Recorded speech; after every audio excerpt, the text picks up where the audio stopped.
At precisely 0, a soft greeting broke the quiet of a chilly morning. "Hello, sir, I'm here now," came the gentle yet determined voice of a young woman whose name was known to the world only by a stage name, Isabella.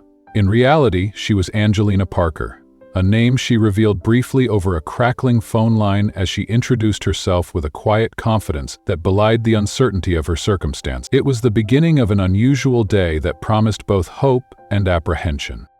Within moments, Isabella's figure was seen moving briskly toward a waiting taxi. The vehicle, a modest black sedan that had been hailed on the spot, slowed to a stop as if welcoming its next passenger. With no time to waste, Isabella slipped into the seat, her mind racing with thoughts of the upcoming opportunity. Despite her emerging talent in various television shows, she was not yet a renowned actress. In fact, fame was not her pursuit. Her goal was simpler: to secure extra gigs that could help support her struggling family. Isabella's personal life was steeped in hardship. Her family had always lived on the margins of prosperity. Her mother battled illness, while her father relied on borrowed cars from friends to eke out an income. Her 2 younger siblings were still in school, their futures hanging delicately in the balance. This day, however, promised a glimmer of relief, a chance to earn a significant sum that might mend some of the financial gaps in their lives. A sudden phone call had set the day in motion. A man claiming to be a manager had reached out with an offer too enticing to ignore. Without hesitation, Isabella left her modest apartment and rushed toward the designated location.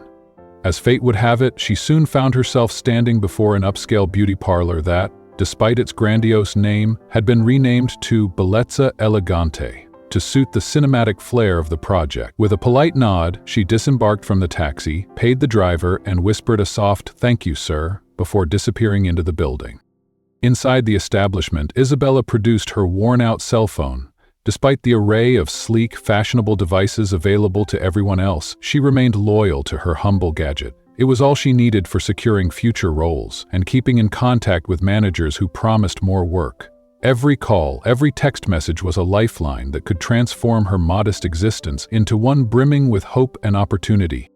Her thoughts were interrupted by a sudden voice. "Miss," called a gentleman standing beside a bright crimson car that had been waiting just outside. Startled, she turned to face him. "Yes, sir?" she replied, her voice laced with cautious curiosity. "Are you Angelina Parker?" he inquired, his tone both inquisitive and expectant. Isabella nodded twice, confirming her identity before responding with a mix of formality and familiarity. "Yes, I'm Isabella, short for Angelina Parker. Are you the gentleman I spoke with on the phone?" The man's eyes revealed nothing of his true intentions as he extended a thick envelope toward her. As she accepted it, her heart pounded in her chest. The envelope held a staggering sum of $20,000. A figure so enormous that it rendered her momentarily speechless. The instructions that accompanied the envelope were simple yet cryptic. She was to enter the salon, announce her full name, and upon being fixed up for the role, await a follow-up call from the management team. The task was clear: she must portray a bride with utmost sincerity when a sleek vehicle arrived to escort her to a grand church. A brief moment of hesitation followed as Isabella queried, "Which show or movie is this for? Is it for an independent film?" Her uncertainty was met with the gentleman's brisk reassurance. "Just do your best and let the movie shine." With that, he turned away, climbing into the red car and disappearing from sight. Isabella couldn't help but wave farewell as the vehicle rolled off, silently vowing to excel in her role so that future opportunities might come her way. Once inside the salon, Isabella confidently stated her full name. The staff's reaction was unexpectedly swift. They guided her to a small, elegant changing room where another attendant waited to assist her with a shower. For half an hour, she underwent a transformation, her exterior subtly reshaped as makeup was applied and her hair styled with meticulous care. Yet, amid the flurry of activity, Isabella couldn't shake a growing sense of unease. Hidden cameras, she suspected, might be capturing every unguarded expression and whispered word, adding an undercurrent of tension to what was meant to be a routine preparation. Her perplexity deepened when she was led into a room where several other employees waited silently. Their expressions were unreadable, their movements synchronized like dancers on a carefully choreographed stage. Despite the oddity of it all, Isabella remained mute, trusting that the sizable payment would justify any personal discomfort. Soon, she emerged from the fitting room wearing an extravagant bridal gown that seemed to belong to another world. The gown's designer was reportedly famous, a name synonymous with luxury, and Isabella couldn't help but marvel at the lavish expense that had been incurred for this independent film. As the preparations continued, whispers among the staff reached her ears. One man casually remarked that the bride was marrying a billionaire, a detail that, though intriguing, only deepened Isabella's confusion about her role.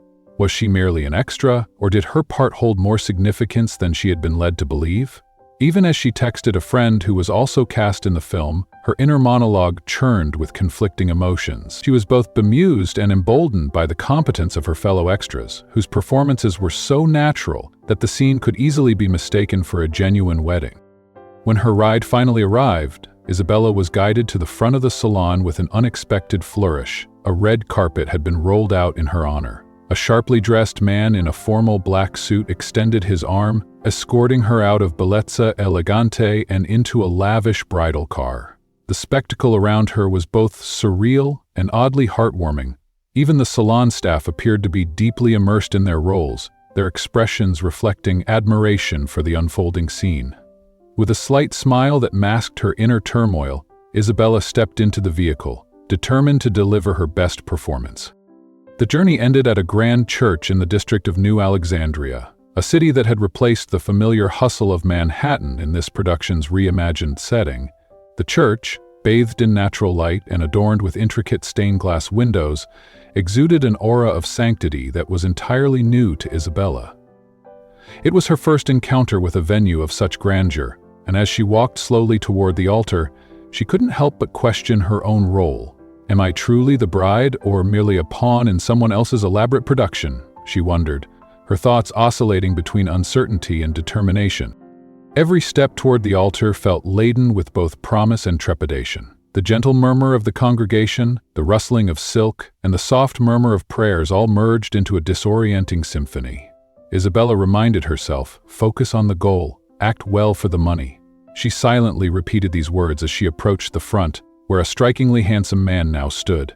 His presence was overwhelming, a face so captivating that it momentarily stole her breath away. Who was he? An actor? A model? Perhaps even both? The man's confident stance, paired with a kind yet enigmatic smile, sent ripples of emotion through her.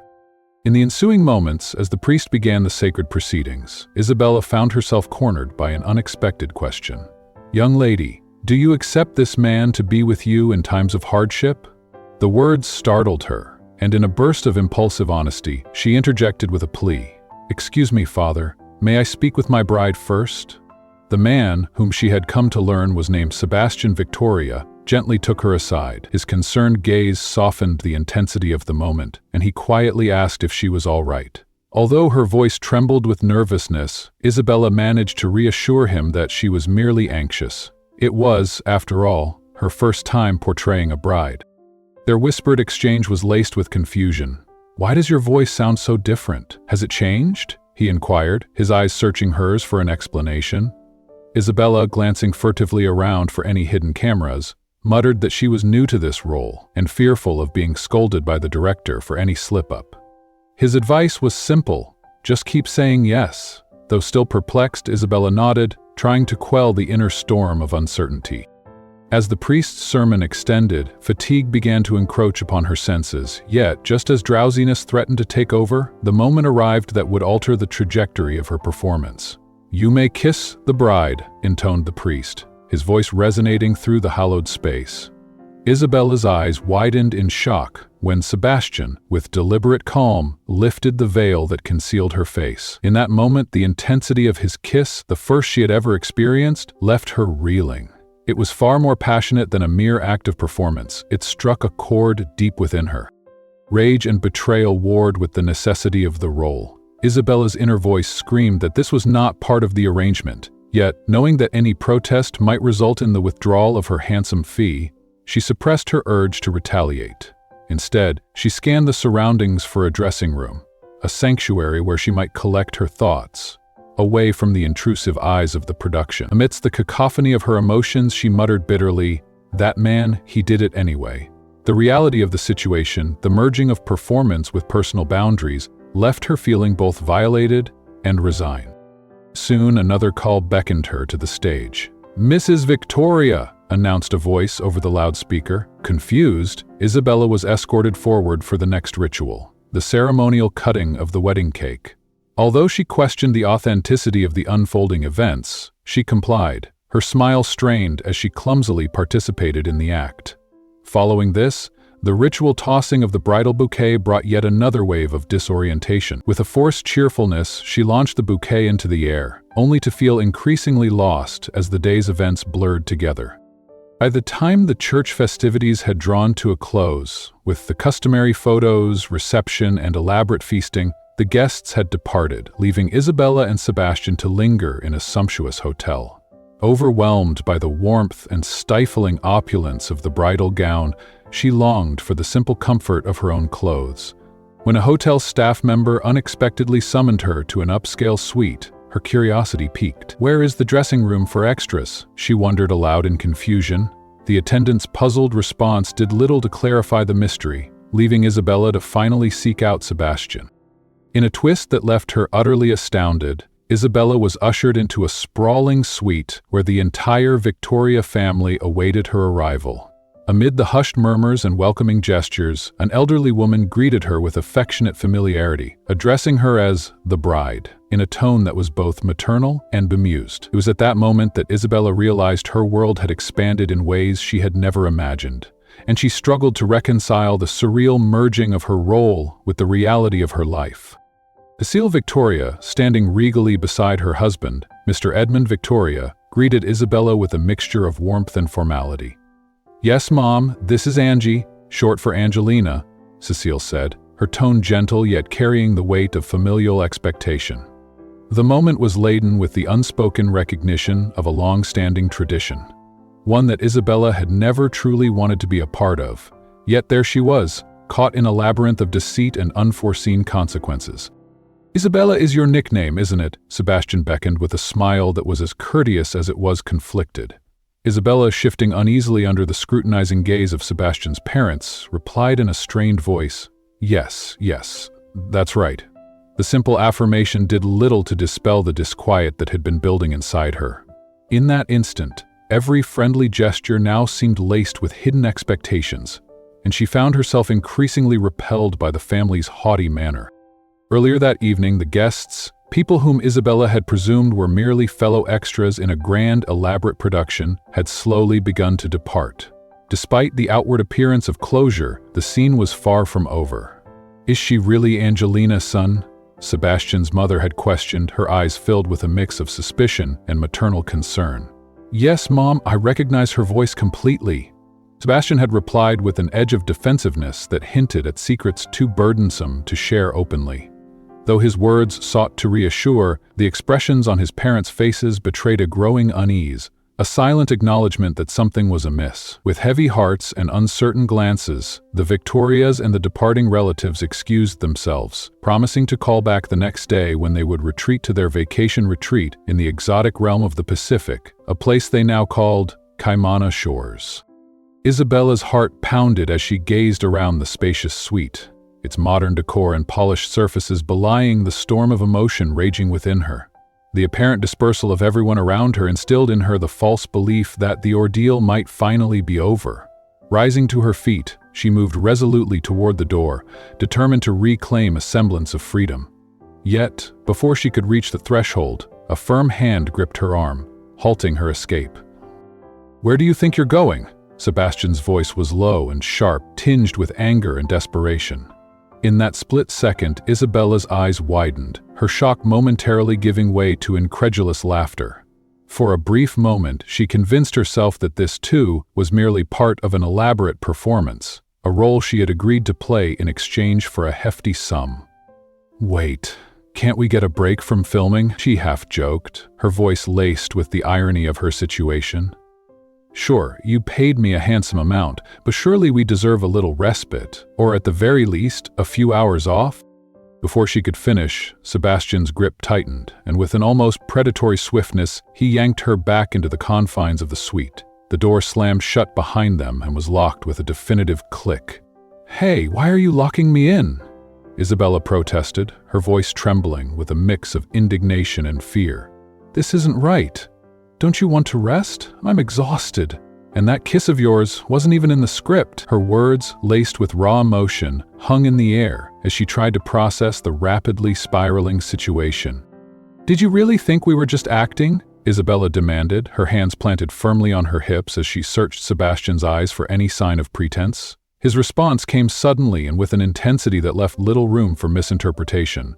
"Acting? Who told you this was just a role?" His voice, imbued with a gravity that cut through her earlier levity, made her pause. "What do you mean?" she asked, still trying to grasp the full meaning of his revelation. "This is a real wedding, a genuine, legally binding ceremony," Sebastian said gravely, his words crashing over her like a tidal wave. The declaration reverberated in her ears, and for a moment the room fell into a heavy silence as the truth began to sink in.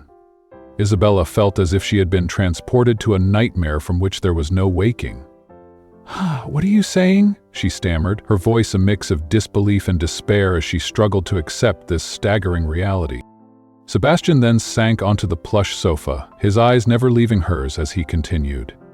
"You knew from the beginning that I wasn't the woman you were meant to marry," he said, his tone heavy with regret and frustration. "Yet, you accepted those lines and kept saying yes without question.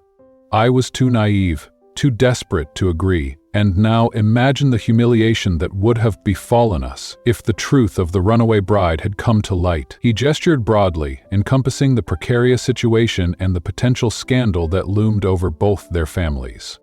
"I didn't tell my parents the whole truth, but I'm beginning to suspect they've known all along," Sebastian confessed, his voice trembling as he revealed his inner torment. "They sense something is amiss. They realize that you're not who you claim to be." Isabella's eyes widened in fury and confusion. "Then why on earth didn't you know what your fiancé actually looked like?" she demanded, her voice rising in both incredulity and desperation. Sebastian's next words struck her like a bolt of lightning. "I was blind," he admitted, his confession echoing in the quiet room. "We were together for 5 years, and only last year did I decide to undergo surgery to see. Until then, I had never laid eyes on my supposed fiancé." His revelation, as shocking as it was, only deepened the rift between them. "That still doesn't explain why I ended up marrying you instead," Isabella pressed, her tone teetering on the brink of hysteria. "Why you?" she repeated, her voice a desperate cry for understanding. "I should be the one asking you the same question. Why were you the one who showed up when I sent someone to fetch Angelina?" Sebastian's frustration boiled over as he stood up once more, his posture rigid and accusatory. "Why did you appear in my life instead?" His words left her slumped on the sofa, the crushing weight of realization flooding in. "A man gave me $20,000, she murmured, her voice breaking as she cradled her face in her hands. Tears welled in her eyes, a silent testament to her inner turmoil. "I had no inkling that I was essentially selling myself for that sum. What am I going to do? This can't be happening." Her voice quivered with determination as she insisted, "I'm not the real Angelina you were meant to marry. I need to leave." With that, she rose once again, intent on making her escape. However, just as she reached the door, a knock resonated through the room. Sebastian, ever the reluctant warden of this twisted affair, opened the door to reveal an employee bearing a worn shoulder bag and a battered rolling suitcase with rusted wheels. "Sir, here are Miss Angelina's belongings," the employee said in a flat tone, passing the items to Sebastian. Isabella's heart skipped a beat as she recognized the familiar weight of her phone and other personal effects in the bag. "Hey, watch it, my phone's in there," she shouted, scrambling to retrieve her possessions. A sudden, unexpected noise emanated from inside her bag, causing Sebastian's eyes to widen in alarm. "What was that? A bomb? Throw that bag away, it might explode," he yelled, panic lacing his words. Isabella couldn't help but snicker at his absurd reaction. Clutching the bag close to her chest, she pretended to search for something inside. With a swift motion, she produced her antiquated cell phone and held it up, allowing Sebastian to inspect it closely. "This is a cell phone?" he questioned incredulously, marveling at its vintage design. "It looks as if it belongs to another era."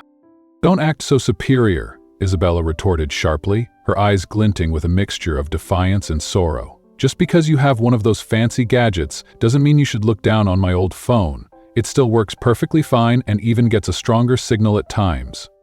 As she spoke, she recalled the man who had given her the substantial sum of money, a memory that now filled her with bitter regret. Gathering her belongings, she declared in a trembling voice, "I'm leaving now. You married the wrong person. I need to find that man. Maybe he knows where your real fiancé is." "Leave?" Sebastian's tone was cold and final as he stepped toward her, his expression hardening.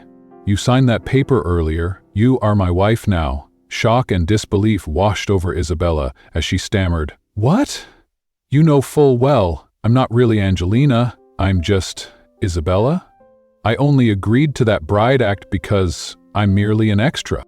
His eyes hardened further as he replied, "This isn't an act. My life isn't a movie. If everyone finds out the truth, my entire family will be disgraced." Isabella's heart pounded furiously as she shouted back, "I can support my own family. Marriage was never part of my plans." Yet Sebastian's voice was unwavering. "I cannot allow that disgrace to come to pass." Fury and desperation intertwined in Isabella's gaze as she demanded, "Then what do you want me to do?" Her hands clenched into fists, her voice echoing her resolve as she declared, "Act as my wife. From now on, you're not allowed to leave my side. Wherever I go, you must follow, because that is what a wife is supposed to do." Sebastian's tone turned both commanding and lecherous as he stated, "That is precisely what a wife does. Takes care of her husband and fulfills all her duties, even in the bedroom." His words sent a shiver down her spine as she glanced at his towel-clad, half-naked form. "Why are you even dressed like that? Put some clothes on," she hissed, her tone fraught with both anger and humiliation. "One wrong move and your little bird might just fly away." Initially, Sebastian seemed confused by her remark, but when she pointed discreetly at the evident bulge beneath his towel, he quickly covered himself, his expression turning sheepish. "Oh, so that's what you're interested in," he teased with a playful yet mocking smile. Isabella's face contorted into a grimace of disgust and defiance. "You're completely mistaken about me," she snapped. "I will never sell my freedom. I can support my family on my own, and marriage is simply not in my plans." Before she could turn away to reclaim her freedom, Sebastian's grip became inescapable once more. In a move as abrupt as it was forceful, he hoisted her over his shoulder like a sack of rice. "What are you doing? Put me down, you brute!" Isabella shrieked, pounding on his back as he secured her by her thighs and flipped her body, leaving her draped uncomfortably over his shoulder. "Shut up! You're making too much noise," he retorted sharply, his voice leaving no room for further argument. "I will not let this wedding, one that I have painstakingly prepared for over months, be ruined by your insubordination." Isabella's eyes narrowed, her gaze burning with indignation as she demanded, "What exactly are you planning to do?" Her tone was laced with equal parts fury and despair, each word an indictment of the life that now felt more like a trap than a role. The living area of the suite bore witness to their tumultuous exchange, the tension thick enough to choke. In that claustrophobic space, the once fleeting hope of escape seemed to vanish, replaced by the stark realization that every step Isabella took was now under the shadow of an unwanted, binding commitment. The room's atmosphere was thick with tension and disquiet as the evening advanced into a series of disjointed yet fateful events. In the dim light of the suite, Sebastian's demeanor shifted unexpectedly. At one point, as if performing a silent ritual of defiance and vulnerability, he slowly peeled off his faded t-shirt. Isabella's heart pounded in her chest, and she instinctively recoiled, her voice trembling with protest. "Stop, we can't do that! I won't agree!" she cried, her eyes tightly squeezed shut as if trying to shut out the encroaching madness. For several agonizing seconds, silence enveloped the space, only for her to cautiously open one eye. To her bewilderment, she discovered that Sebastian was lying face down on the plush carpet beside her. Confusion gave way to incredulity. "Huh? What are you doing?" she demanded, her voice laced with uncertainty. Sebastian's response was matter-of-fact, almost as if reciting a rehearsed line. "What does it look like? I'm lying on my stomach." His tone was nonchalant, yet the casualness of his answer deepened Isabella's perplexity. "But why are you lying like that?" she pressed, struggling to reconcile his bizarre behavior with the situation at hand. With a gruff, dismissive tone, Sebastian replied, "Because I want to rest. Now be quiet for a while. You're too chatty." His words, though intended to be reassuring, only served to compound her confusion. Isabella's eyes darted around the room, desperately searching for some sign of normalcy, only to be met by an atmosphere that oscillated between surreal detachment and raw, unspoken command. For a fleeting moment, a spark of relief kindled within her, and she attempted to slip away from the oppressive confines of the suite. But, as if sensing her intent, Sebastian shifted his position abruptly, pulling her closer with a half-draped arm that pinned her down against the soft fabric of the sofa. "Stop squirming. Relax," he murmured in a low whisper, his breath warm and insistent against her neck. "I'm not going to do anything to you right now." Yet his tone held an underlying promise of future coercion, a promise that unsettled her to the core. "You have a break now, but in the coming days you won't have a choice if I decide otherwise," he whispered ominously. The words sent a jolt of icy fear through her veins, each syllable a reminder of the precarious position in which she found herself. Isabella's entire body tingled with a mixture of dread and defiance. In a desperate bid to reclaim even a shred of autonomy, she mustered the strength to shove him away, her anger flaring as she lashed out with a stinging slap across his face. Sebastian only responded with a wry smile and a shaking of his head, as if this was just another twist in their twisted, unyielding play. The following day brought a sudden change of scenery. In an almost surreal transition, Isabella and Sebastian found themselves whisked away to the tropical paradise of the Cayman Islands, arriving swiftly via a private helicopter. The lavish opulence of this new setting only confirmed Isabella's darkest suspicions. Sebastian was extraordinarily wealthy. As she clenched her hands in secret, a plan to escape began to form in the recesses of her mind, a plan she vowed to execute the moment opportunity allowed. Despite her inner turmoil, Sebastian was insistent on imposing his version of lavish care. He bombarded her with extravagant gifts, items so ostentatiously expensive that Isabella felt increasingly alienated by them. As the daughter of a prominent family, it wouldn't suit you to carry around such outdated belongings, he insisted, his tone laced with a condescending assurance. The relentless stream of material possessions did nothing to ease her inner anguish. Instead, each new item was a stark reminder of the gilded cage in which she now lived.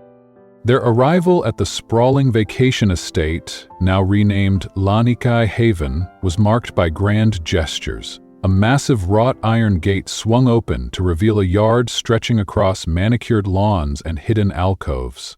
"This is our vacation home," Sebastian declared as they drove up the long, winding drive. Outside the estate, the jovial caretaker, Mr. Williams, greeted them with a hearty, "Happy wedding, sir! I hope you two have a baby soon." His words, though intended in jest, only deepened the surreal nature of her predicament. Sebastian, ever the showman, teased back with a playful high five that belied the underlying tension, while Isabella forced a polite smile and followed him inside.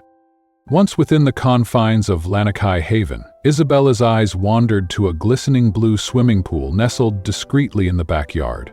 A part of her, aching for a moment of reprieve, longed to dive into its depths and vanish beneath the cool water.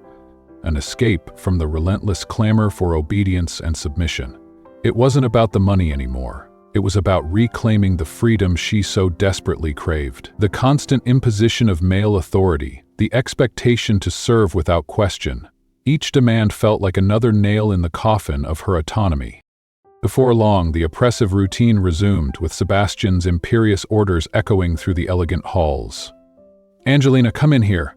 I want you to cook something, then take a shower, because we have something to do," he commanded, his tone leaving little room for negotiation.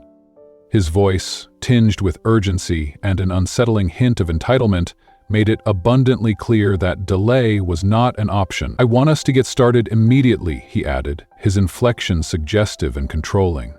Isabella's eyebrows shot up in silent protest, a mixture of disgust and despair mingling in her eyes.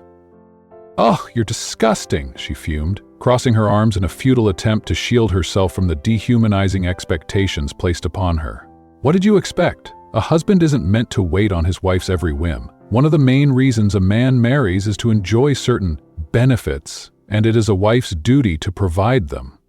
Sebastian's retort was as cold as it was unapologetic. "You do realize that, don't you? Even a girlfriend contributes much more than you seem to understand. Imagine what a spouse is expected to do." His words, intended to assert dominance, only further inflamed her simmering resentment. Do you really think that my body is merely part of this so-called $5 million arrangement you proposed? She spat bitterly. The money was just for that forced kiss you gave me. Her voice trembled with indignation and a sense of profound betrayal. Now you want to claim my body as well? Isn't that just too convenient for you? As her words hung in the charged air, Sebastian swept her off her feet with a force that rendered her weightless. Come here, he ordered, his tone leaving no room for refusal. His grip was unyielding, and as he carried her, Isabella's protests only escalated into desperate struggles. Put me down, you jerk, she shrieked, her voice echoing with both desperation and fury as she pounded on his back. Sebastian, undeterred by her outburst, forcefully secured her by her thighs and flung her onto the soft bed with a resounding thump. Shut up, you're making too much noise, he barked. I will not let all my months of painstaking wedding planning be ruined by your obstinacy. Isabella's eyes, wide with terror and disbelief, roamed the room in search of any possible escape. Her voice, quivering yet determined, demanded, "What are you going to do now?" Her gaze darted around the room, seeking a weakness in the oppressive chain of events. In response, Sebastian began to remove his shirt once again, a move that sent a shudder of nervous apprehension through her. "Stop, I refuse to do this," she cried out, squeezing her eyes shut as if trying to will the situation away. In the ensuing silence, when she dared to open her eyes, she discovered that Sebastian was lying on his stomach once more. "Huh? What are you doing?" she asked, utterly baffled by his contradictory behavior. "I'm just lying here, obviously," he grumbled. "I want to rest. I'm tired, and I want you right here beside me." His tone was laden with finality as he added, "That's an order." Isabella's mind whirled in a storm of emotions. "I thought you wanted me to cook dinner," she argued weakly, her voice strained as his muscular arm draped over her chest, pressing down with an almost suffocating intensity. She remained trapped in the moment, listening to the rhythm of his breathing, until gradually the tension began to ebb. Within minutes, it appeared as though he was drifting off into a restless slumber. Seizing the moment, she attempted to gently free herself, shifting his arm in a bid to escape. But Sebastian sensed her movement, turning once again to tighten his hold. "Don't move," he whispered harshly. "I'm letting you off the hook for now, but next time you won't have a say." His warm breath on her neck sent a cascade of goosebumps down her spine, each one a stark reminder of her captivity. In that charged, vulnerable instant, Isabella closed her eyes, and a tumultuous wave of electric sensation surged through her. "You really are something else," she murmured, her voice thick with despair. "I didn't do anything to deserve this, but I'm the one who's scared and miserable." Her confession was a fragile admission of her true feelings, a confession that all she had ever desired was a job, a means to support her family without having her life commandeered by another's whims. "You can't leave." Sebastian's voice softened into a low, almost tender command as he drew his face closer to her ear. "You are my wife, so you belong to me, whether you like it or not." The intimacy of his words, delivered with a disturbing mix of affection and control, left Isabella momentarily speechless. Despite the turmoil raging inside her, the physical closeness, the warmth of his breath, and the gentle pressure of his hand rendered her protests nearly mute. The next day, the couple set out on a reluctant tour of the Caimana Islands. They visited amusement parks, wandered through bustling arcades nestled within upscale shopping malls, and even paused at local eateries rather than venturing to the famed sun-soaked beaches. Isabella was baffled by Sebastian's reluctance to show her the island's natural splendor. "Aren't we ever going to the beach or even island hop?" she implored, her voice tinged with longing for the freedom of the open sea. "It's so beautiful to swim in the ocean or explore the hidden coves." "Nope, we're just here to eat and play," Sebastian replied with a dismissive wave as he pounded on an arcade claw machine. Frustration welled up inside him as he lamented the loss of tokens and the sting of defeat, an all-too-familiar struggle with a machine he claimed was rigged against him. "I'm out of tokens and haven't won a single stuffed toy. This contraption is cheating me, I should smash it," he growled, his frustration mounting as his fingers drummed impatiently on the glass. Isabella's voice cut through his tirade with a blend of admonishment and challenge. "Knock it off and hand me your tokens. Promise me that if I can win 5 stuffed toys in a row, we'll finally visit a proper beach resort or go island hopping," she challenged. her tone mixing defiance with a flicker of hope.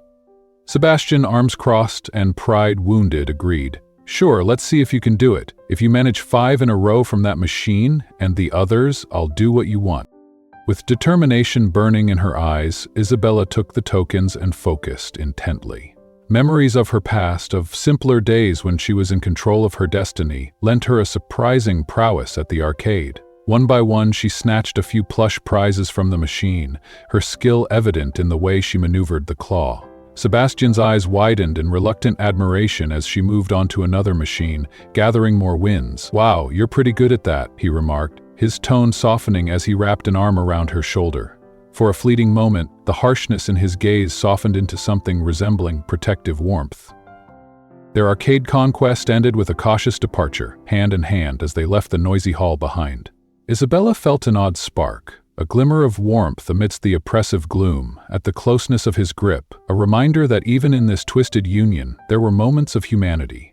Later, as they finally visited a beach resort, Sebastian reluctantly fulfilled her long-held wish. However, the idyll was marred by the unwelcome appearance of some of Sebastian's relatives, especially his male cousins, who had once tormented him during his darkest days of blindness. Their smug grins and teasing remarks about Sebastian's past only deepened the layers of discomfort.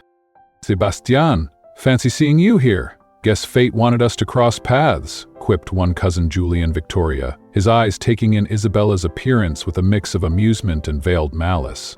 Isabella, acutely aware of every detail in her swimsuit and the contours of her figure, managed a polite smile as she struggled with a mixture of relief and apprehension. Julian's entourage, accompanied by 2 women in revealing outfits, hinted at a pool party later that evening. "We'll see if you've learned to swim since your vision returned, Sebastian," Julian teased, provoking a flush of embarrassment on Sebastian's face. As the banter continued, Sebastian's facade began to crack, revealing a pallor that betrayed his inner anxiety. "You okay? You look nervous," Isabella asked, her voice soft with genuine concern despite the earlier conflicts. "I'm fine," he replied hastily, dismissing her worries with a curt, "It's nothing." Yet his eyes told a different story. The conversation soon shifted to lighter matters, specifically the array of swimsuits Sebastian had bought for Isabella. "Do you have a nicer swimsuit? You only have these." "Didn't I buy you a whole collection?" he teased, though Isabella couldn't help but roll her eyes at his forgetfulness. "You were the one who picked out everything," she retorted dryly, exasperation mingling with a hint of resignation. Amidst the laughter and banter, the undercurrents of control and rebellion continued to ripple beneath the surface. In the quiet moments that followed as they strolled along the sunlit promenades of the resort, Isabella's thoughts churned with conflicting emotions. She knew, deep down, that her life had become a tangled web of forced commitments and stolen moments of resistance. Yet even as she yearned for liberation, the oppressive reality of her situation clung to her with relentless tenacity. The day wore on with subtle interactions, a playful wink from Sebastian, a teasing comment from Julian, and each moment was steeped in a strange mixture of intimacy and entrapment. By the time the evening drew near, Isabella and Sebastian found themselves alone once more. The soft murmur of the ocean served as a distant backdrop to the storm brewing between them. As they stood near a secluded section of the resort, Isabella took a deep breath, gathering the remnants of her courage. "Why are you acting like this?" she finally asked, her voice trembling with both frustration and sorrow. "After all these days, after living under the same roof for a month, I thought you'd show some real affection, or at least honesty." Her words were not so much an accusation as a desperate plea for clarity, in a situation that had grown increasingly opaque. Sebastian's response was muted, his expression conflicted as he tried to balance his public persona with the private torment he felt. "I'm doing what I must," he said softly, almost to himself. Isabella, now caught between defiance and the aching need for freedom, found herself at a crossroads, a moment that would ultimately define the course of her turbulent odyssey. Isabella never imagined that the consequences of a near-drowning incident could shatter someone's world. Yet, as she recalled the events, the painful truth dawned on her with every recollection. She had only known fragments of Sebastian's past, stories of a time when a near-fatal accident had robbed him of his sight. It was a past steeped in loss and vulnerability that he guarded fiercely. As she stood there, her fingers hesitantly brushing against the man who had unwittingly become her husband, A surge of pity mingled with her growing resentment. Yet the steely determination in Sebastian's gaze made it clear that he sought no sympathy, only a begrudging understanding of the cruel twists fate had wrought upon them both. "Come on, sweetheart, let's just go somewhere else," Isabella murmured softly as she grasped Sebastian's hand, her voice trembling with the hope that a change of scenery might bring relief from the oppressive tension. But before their quiet plea could carry any weight, Julian's booming voice cut through the murmur. "Not so fast. We're having a swimming contest and Sebastian here already said yes." Julian's laughter, laden with arrogance and derision, rang out as he folded his arms across his chest. His tone dripped with the certainty that nothing would stop his challenge. "Exactly when did you plan this ridiculous event?" Isabella retorted, her own arms crossing defensively as she raised an incredulous eyebrow at Julian's insolence. "Don't meddle, Julian. I know all about your little secret." Her words cut through the banter, hinting at the dark undercurrents of betrayal and hidden identities that both men had attempted to bury. "You can't fool me. Remember, you were the only one who was blind," Julian growled under his breath, leaning in as if to ensure his message was understood. His hushed tone carried a venom that caused Sebastian's jaw to clench, igniting a fire of anger within him. In that charged moment, Sebastian fought the urge to strike his brazen, clueless cousin. "Oh, is that it?" Sebastian ground out with barely concealed fury. "Where do you want this to happen, Julian? Name the time and the place." Julian, unfazed, mocked, "Right now, you blind boy," and with that he burst into laughter before striding off toward the deepest end of the pool, a section known to be nearly 9 feet deep. Isabella's eyes widened in apprehension as she watched Julian's retreat, while a deep sense of foreboding crept over her. "Sebastian, can you manage this?" Isabella whispered, anxiety lacing her words. "It's okay if you can't do it. Don't let him get to you." Her voice trembled with worry, knowing that if Sebastian were to back down, his pride would be shattered and the humiliation would be unbearable. "I can't back down," Sebastian replied, his voice resolute. "I refuse to let him humiliate you or me in front of everyone. You're my wife, and you are the one I'm married. No act, no pretense." With those words echoing in his mind, he turned away and strode toward the pool, his steps heavy with determination. Isabella stood frozen in a mix of shock and admiration as she watched him go. "That stubborn man," she murmured, raking her fingers through her hair, conflicted between the desire to help and the need to protect him. Even as doubt gnawed at her, she couldn't simply remain behind while Julian's challenge threatened to unravel the fragile facade of their lives. She resolved that if anything went awry, she would plunge into the depths herself to save Sebastian from further disgrace. The moment arrived with the sharp command of the announcer. "Okay, the race starts now!" Without hesitation, Julian lunged forward into the pool with unbridled energy. "You ready to lose, Sebastian?" he taunted from the water. Yet before Sebastian could muster a response or leap in after him, an unforeseen shove sent Isabella off balance. In an instant, she tumbled into the cool water, her body flailing as she struggled desperately to surface. Panic surged through her veins as she cried out, "Sebastian, help!" At that desperate moment, the world around Sebastian dissolved into a blur. His eyes widened in horror at the sight of his wife plunging under the water. Driven by an instinct that obliterated all lingering fear of the water itself, he dove after her with a surge of adrenaline.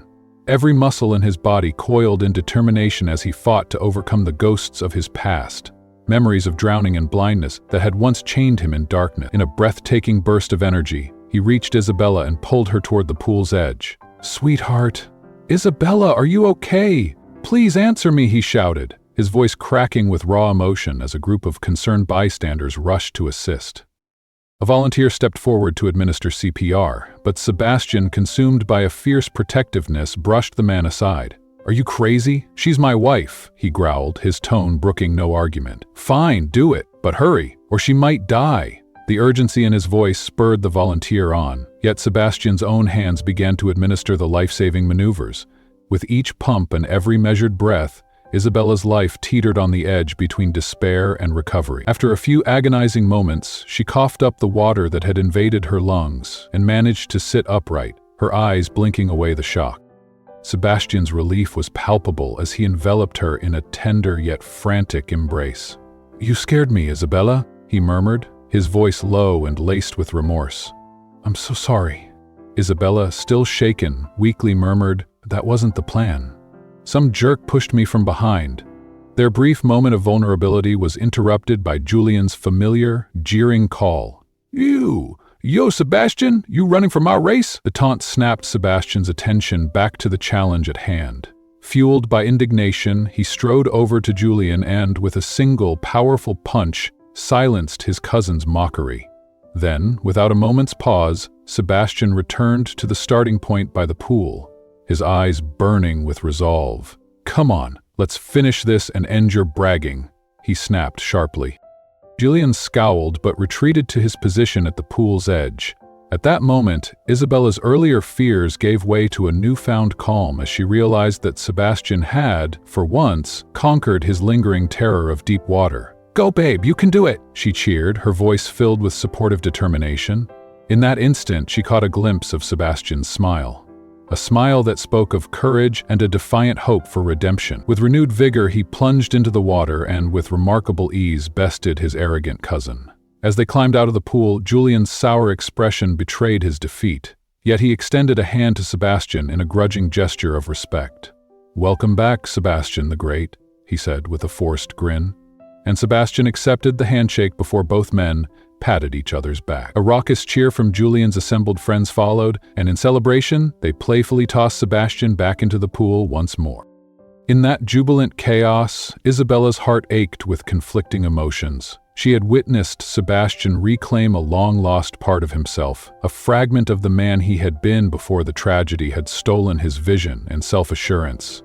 Yet, as her eyes filled with tears of both joy and sorrow, a singular thought flashed through her mind. This was her chance to finally escape the gilded prison that had ensnared her. If Sebastian were to rediscover his former strength, he might no longer search for her when she was gone. Dusk was approaching, and the idea of vanishing into the night, slipping away unnoticed from the island paradise, grew irresistible. Sure enough, when Sebastian returned to their lavish residence later that evening, all traces of Isabella, along with her belongings, had disappeared without a word.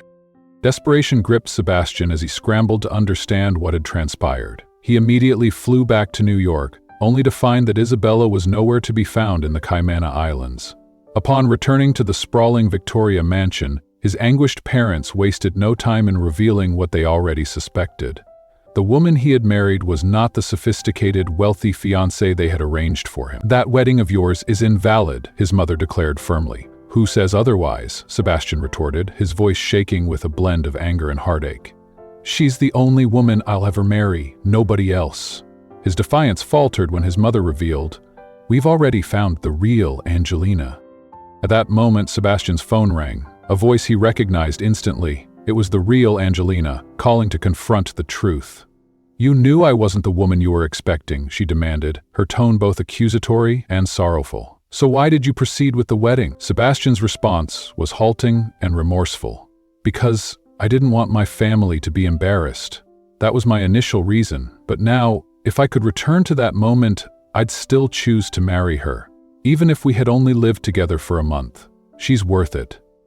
His words, spoken before his parents and his former fiancée, carried a weight of regret and an inescapable truth. Meanwhile, Isabella had found refuge in a modest, low-income neighborhood of Chicago, where her family resided.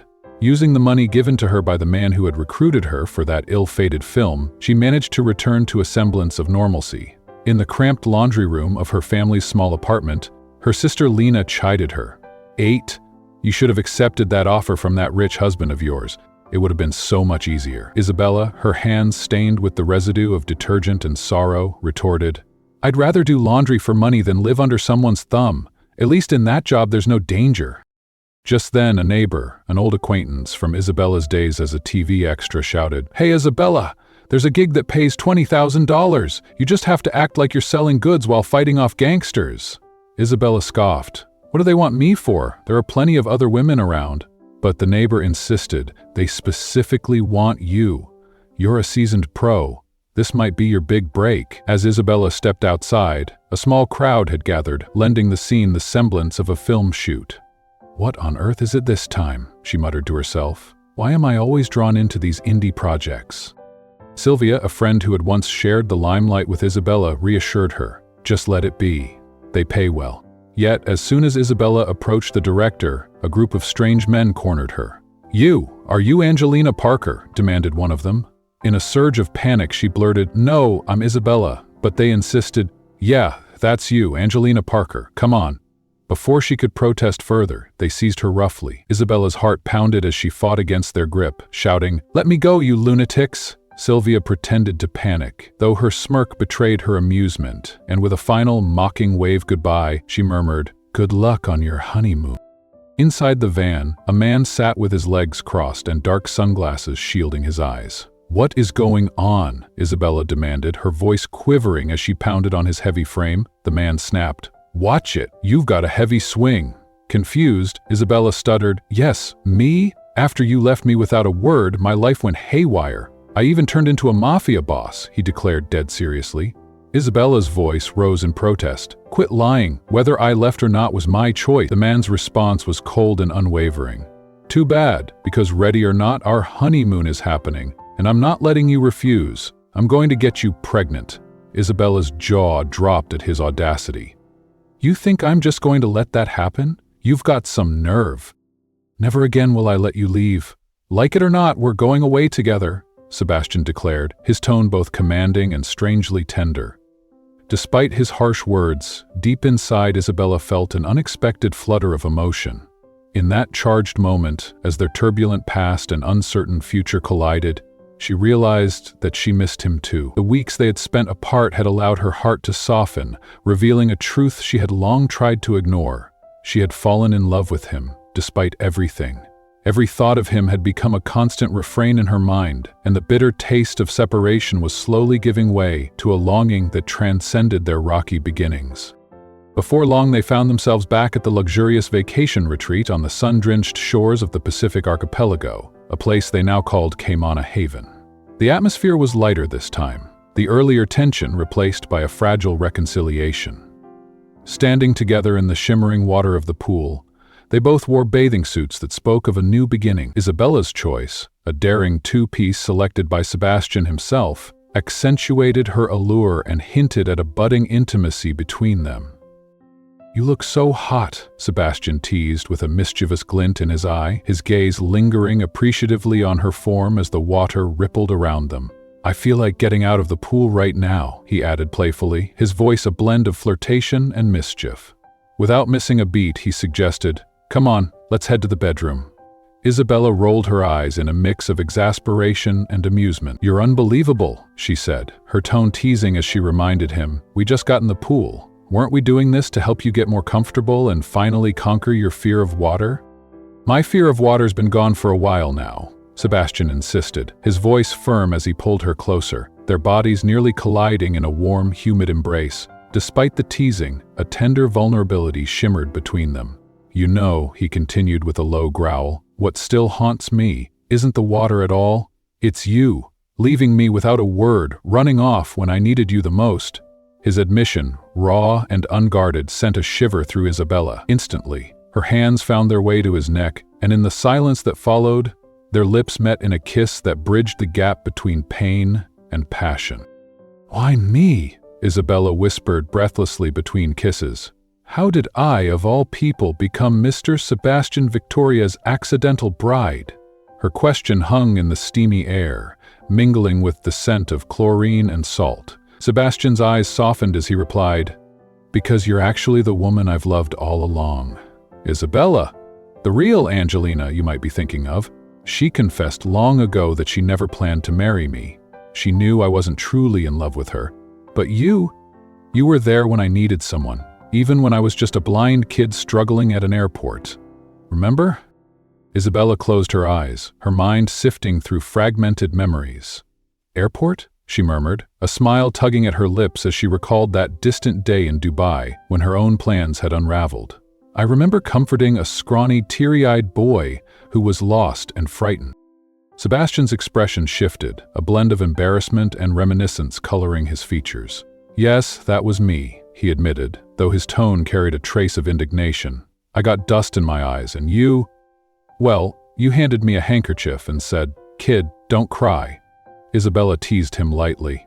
"You were so skinny and, honestly, a bit of a crybaby. I almost thought you were just a younger teen." Sebastian's eyes flashed with mock offense, and for a moment he swam away in a huff. But Isabella, laughing at the absurdity of it all, paddled after him.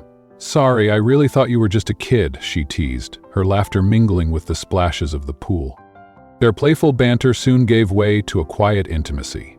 In a spontaneous moment, Isabella pressed her lips to his once again, their kiss deepening as if to seal the promises of their renewed commitment. "Sweetheart, why don't we just, right here, right now?" Sebastian murmured, his arms tightening around her. "Nobody else is around."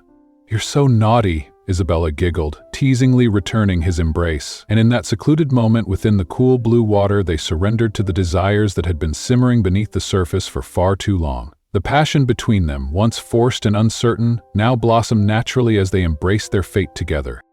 A week later, after what they half-jokingly referred to as their renewed honeymoon, Sebastian and Isabella returned to New York. This time, Isabella faced Sebastian's parents formally, as had long been expected. To their surprise, his parents treated her with a cautious warmth, a tacit acknowledgement that the union, however unconventional, was now real. Sebastian's mother beamed with relief as she noted the change in her son's demeanor. He was no longer the brooding, withdrawn man she once knew. "Mom, your cooking is amazing," Sebastian said with a grin during one of their family meals. "Oh, you can thank Isabella for that recipe," Mrs. Victoria replied, smiling fondly at her daughter-in-law. Isabella, blushing shyly, added, "Oh no, you were the one who actually cooked it, Mom." The conversation soon turned to more pressing matters. Sebastian's father, a stern man with an air of authority, interrupted. "Wait a minute. Did you bring her here without properly introducing her to your family?" "That's okay, Dad," Isabella said softly, attempting to diffuse the tension. "My folks are used to me being away. They might be shocked that I got married, but they'll manage." "Not good enough," Mr. Victoria declared firmly. "In that case, you both will stay at her family's place for a full month. You need to serve your in-laws too, got it?" "Yes, sir," Sebastian replied, his voice laced with resignation yet also determination. Thus they journeyed to Isabella's home, a modest tenement in a less affluent neighborhood, where every creak of the floor and scrape of the door told a story of humble endurance. As they stepped out of the car, Isabella's father emerged, brandishing a huge butcher knife in a theatrical fashion that left the gathered neighbors gawking, as if they were extras in an old martial arts film. Sebastian managed a nervous laugh. "I never knew your dad was such an action star," he joked, eyes wide with a mix of surprise and amusement. Her father bellowed theatrically. "Oh, you want to knock my daughter up and then have her snatched away, do you? Please, Dad, seriously," Isabella pleaded, mortified yet trying to maintain her composure. Before her tempers could flare further, Isabella's grandmother intervened, waving a battered frying pan. "If you don't stop threatening her husband, I'll clobber you with this pan." Gradually, more family members emerged, each adding their own colorful remarks to the unfolding scene. Isabella's uncle, a rotund man with a jovial air, called out, "What's going on, Samuel?" Sebastian glanced around, dumbfounded. "I didn't realize your whole family was like a cast from a retro Bruce Lee film," he muttered, drawing a burst of laughter from Isabella. Her father, softening for a moment, draped an arm around Sebastian's shoulders. "Son, you sure can't take a joke. Truth is, I'm glad you ran off with my daughter. Otherwise, that precious womb might have gone to waste. She's not getting any younger," he quipped with a smirk that mixed humor with genuine affection. "That's a terrible thing to say," Isabella protested, half laughing, half mortified.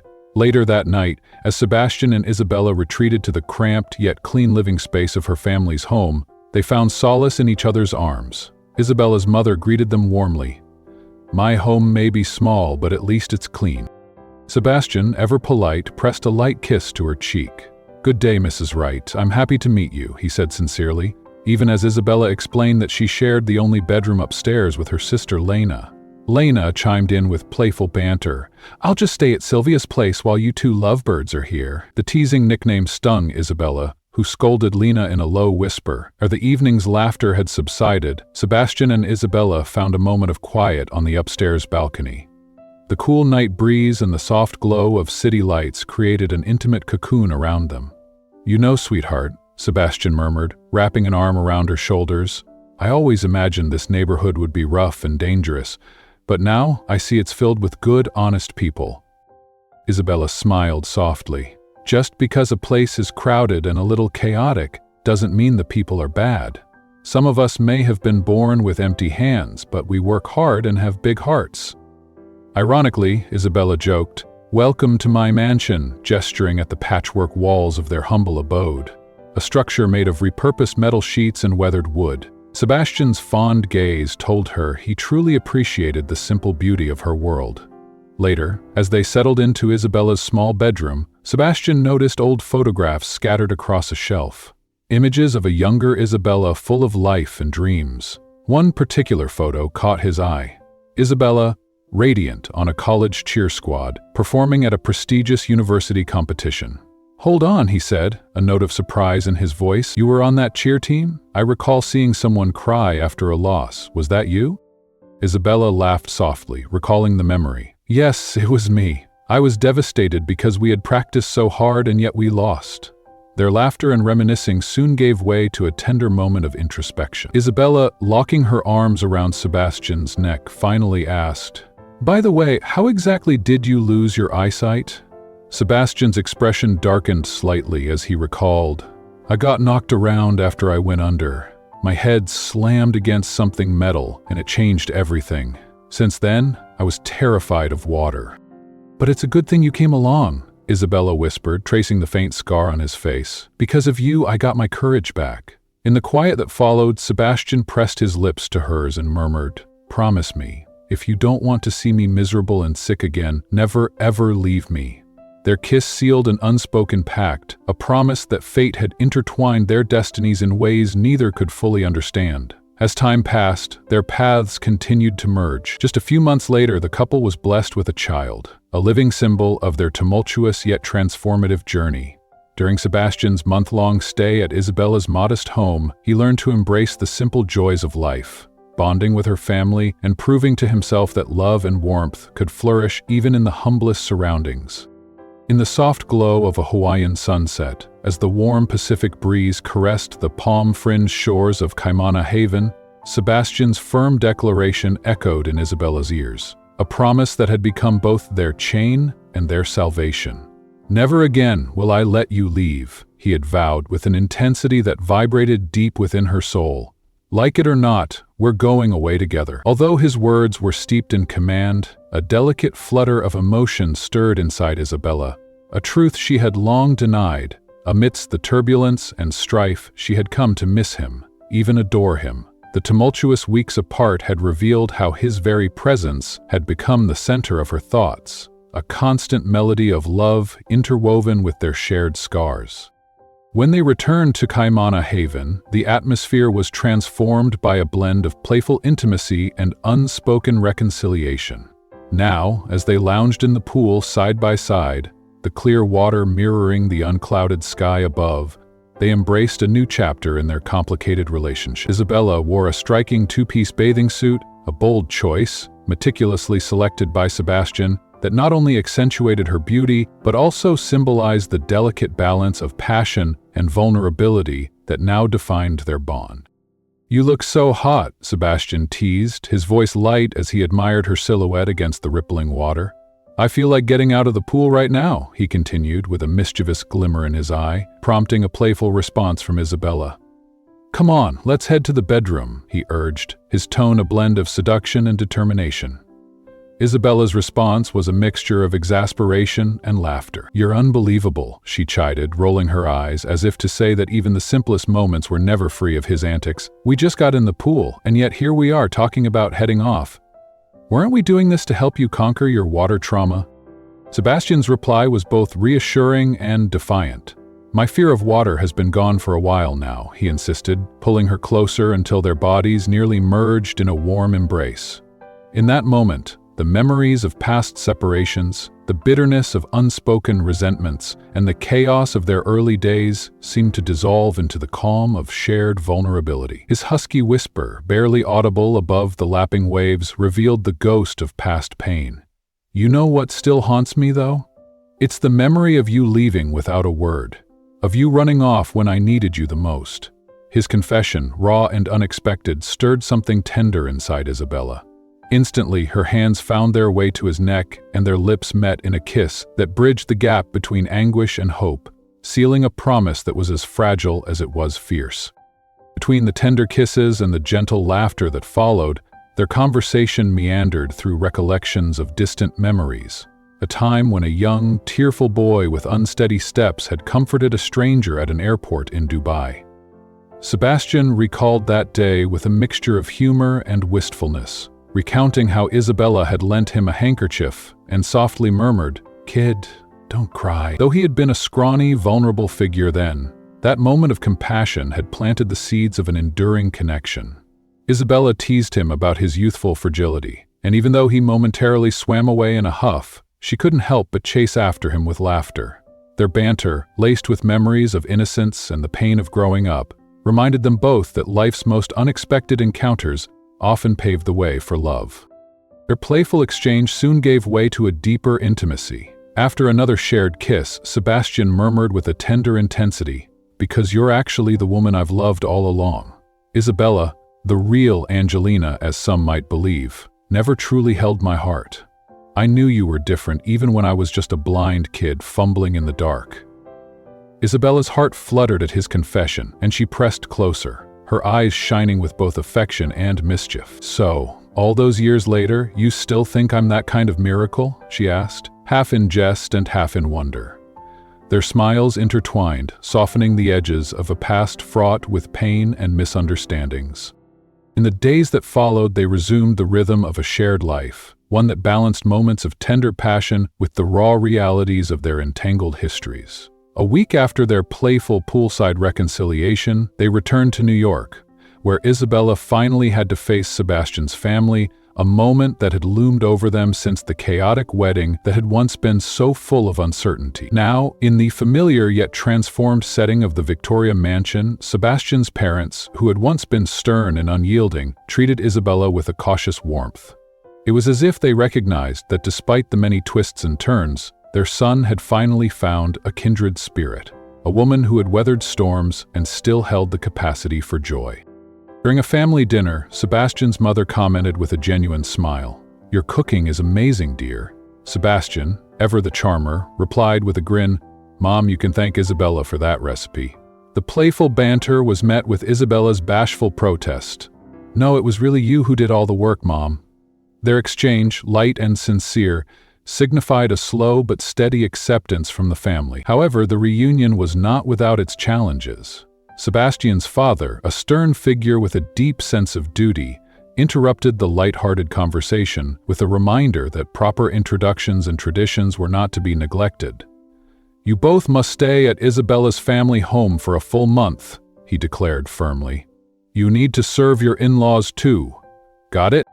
"Yes, sir," Sebastian replied, his voice a mixture of reluctance and resolve. And so, they embarked on an unexpected chapter of domestic life in Isabella's modest tenement, a small, crowded dwelling in a less affluent neighborhood that teemed with character and resilience.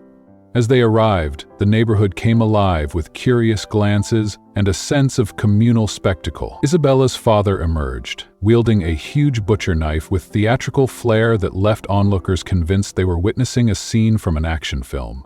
Despite the absurdity of the moment, Sebastian managed a nervous laugh, remarking, "I never knew your dad was such an action star." Her father's booming retort, "Oh, you want to knock my daughter up and then have her snatched away, do you?" mixed humor with an unmistakable undertone of protective paternal pride. The tension was diffused only when Isabella's grandmother intervened with a battered frying pan, issuing a mock threat that sent ripples of laughter through the gathered crowd. In this kaleidoscope of eccentric family dynamics, Sebastian's initial apprehension about the neighborhood gave way to a surprising appreciation for the genuine warmth and humor of Isabella's kin. Even as her uncle and cousins traded playful jibes, Isabella's father draped an arm around Sebastian's shoulders and said with a smile, "Son, I'm glad you ran off with my daughter. Otherwise, that precious womb might have gone to waste. She's not getting any younger." Though Isabella protested at the crude humor, the moment underscored a mutual acceptance that had been hard-won. Later that evening, as Sebastian and Isabella retreated to the small but clean living quarters of the tenement, they found themselves enveloped in the quiet intimacy of the night. Isabella's mother greeted them warmly. "My home may be humble, but it's filled with love." Sebastian, ever respectful, pressed a gentle kiss to her cheek and introduced himself to his new mother-in-law. Their conversation, punctuated by light-hearted banter from Isabella's sister Lena, who jokingly declared she would stay at a friend's place while the lovebirds settled in, brought smiles to even the most reserved faces. Amid these familial exchanges, Sebastian and Isabella rediscovered the simple joys of being together, laughing over shared memories and gentle teasing on an upstairs balcony with the cool night air whispering around them. Sebastian confessed softly, "I always imagined this neighborhood would be rough and dangerous, but now I see it's filled with good, honest people. It reminds me that true wealth isn't about material things. It's about the love we share and the strength we find in one another." Isabella, leaning into his embrace, smiled in agreement. Just because a place is crowded and a little chaotic doesn't mean the people are bad. We may not have been born with silver spoons, but we have hearts full of hope. Their conversation wove together the threads of their past and present, a tapestry of struggles, triumphs, and the resilient power of love. As the night deepened, they retired to a cramped bedroom that still held echoes of Isabella's youthful dreams. Sebastian, noticing old photographs scattered on a shelf, images of a young, vibrant Isabella who once dazzled on a college cheer squad, couldn't help but comment, "You were on that cheer team. I remember seeing someone cry after a big loss. Was that you?" Isabella laughed softly, recalling the sting of past defeats and the bittersweet taste of perseverance. "Yes, I was devastated because we practiced so hard, and yet we lost," she admitted, with a nostalgic smile. In that moment of shared vulnerability, Isabella's curiosity turned to a tender inquiry. "Sebastian, how exactly did you lose your eyesight?" she asked quietly, her hand gently tracing the faint scar on his face, a reminder of a past filled with pain and resilience. Sebastian's voice softened as he recounted the harrowing day he had nearly drowned, the metallic crash that had robbed him of his vision, and the lifelong fear of water that had haunted him ever since. "But it's a good thing you came along," he murmured, his eyes reflecting gratitude and a renewed sense of purpose. "Because of you, I found the courage to face my fears." Their whispered promises and lingering kisses that night forged a bond stronger than any past trauma, a bond that would guide them through every storm. Time, as it always does, moved forward. In the wake of their renewed intimacy and shared trials, fate blessed them with the arrival of a child, a living testament to the power of redemption and the unpredictable nature of love. During Sebastian's month-long stay at Isabella's modest home, he not only learned the true meaning of family, but also discovered that love could thrive even in the most unlikely places. Amid the laughter, shared meals, and the sometimes chaotic rhythm of everyday life, Sebastian's heart began to heal, and he slowly emerged from the shadows of his former self. As their journey unfolded, the tale of Isabella and Sebastian became a tapestry woven with pain, passion, and the enduring hope for a better tomorrow. Their story, filled with moments of triumph and moments of despair, taught them that destiny has its own way of stitching together the disparate fragments of our lives. In the gentle embrace of their newfound family, in the laughter of neighbors and the teasing jests of relatives, they discovered that even the most troubled pasts could give birth to a future filled with love and purpose.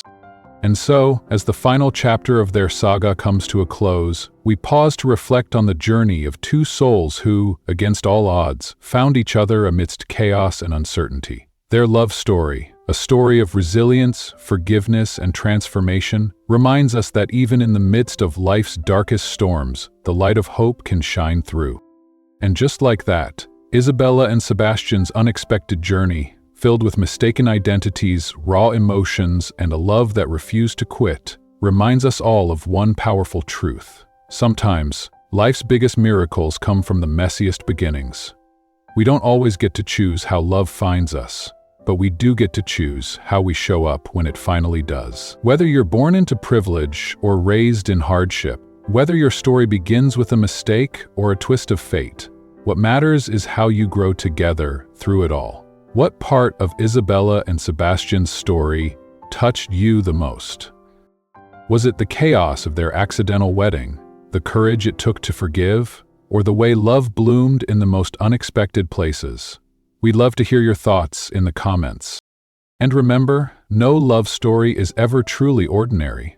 Yours might just be the next beautiful surprise waiting to happen.